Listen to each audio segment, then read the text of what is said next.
Thomas often grumbled because he was not allowed to pull passenger trains. The other engines laughed. "You're too impatient," they said. "You'd be sure to leave something behind." "Rubbish," said Thomas crossly. "You just wait. I'll show you." One night, he and Henry were alone. Henry was ill. The men worked hard, but he couldn't get better. Now Henry usually pulled the first train in the morning, and Thomas had to get his coaches ready. If Henry is ill, he thought, perhaps I shall pull his train. Thomas ran to find the coaches. Come along, he fussed. There's plenty of time, grumbled the coaches.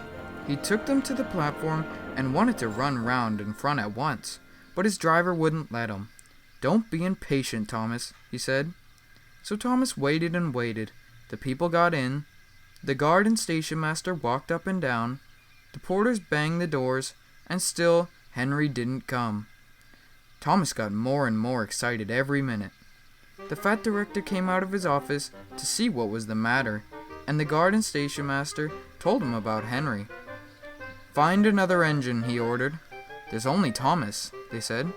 "You'll have to do it then, Thomas. Be quick now." So Thomas ran round to the front and back down to the coaches ready to start. "Don't be impatient," said his driver. "Wait till everything is ready." But Thomas was too excited to listen to a word he said. What happened next, no one knows.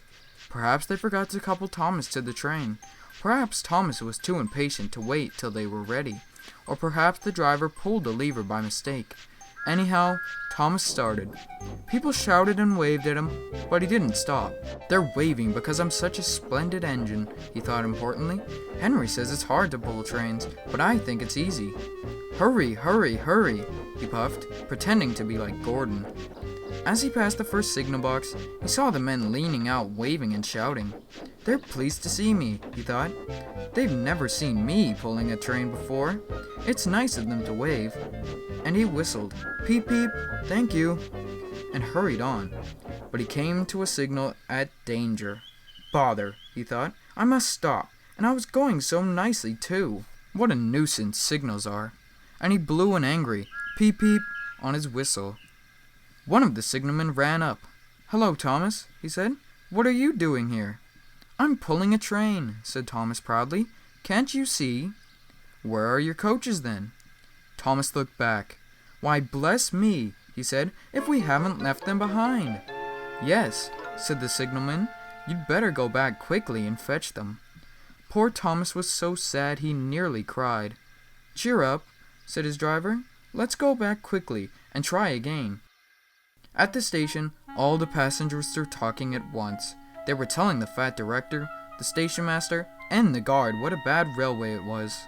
But then Thomas came back, and they saw how sad he was. They couldn't be cross. So they coupled him to the train, and this time he really pulled it. But for a long time afterwards, the other engines laughed at Thomas and said, "Look, there's Thomas, who wanted to pull the train, but forgot about the coaches."